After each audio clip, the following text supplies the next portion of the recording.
Quoi? Ce matin, oui, eh oh, debout là-dedans. Minute Papillon. Bonjour, c'est Anne-Laetitia, bienvenue dans Minute Papillon, le journal audio de 20 minutes. Nous sommes le lundi 10 septembre.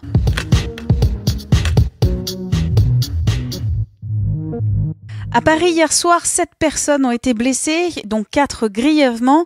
Un homme muni d'une arme blanche et d'une barre de fer a été interpellé.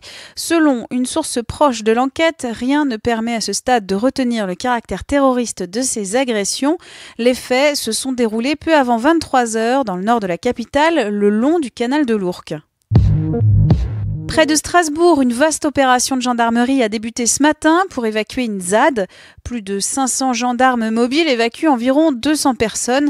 Les manifestants s'opposent au démarrage du chantier d'une rocade autoroutière.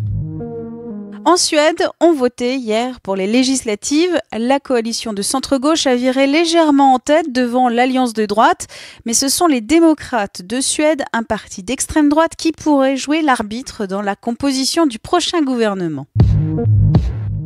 Instagram a publié un guide pour les parents. Sur un portail dédié, le réseau social les informe sur son fonctionnement et sur certaines habitudes à prendre pour paramétrer les comptes et protéger les ados. Parmi eux figurent le passage en compte privé, le signalement des cas de harcèlement ou encore la mise en place d'un filtre des commentaires en créant une liste de mots à bannir. C'était la fête hier soir au Stade de France.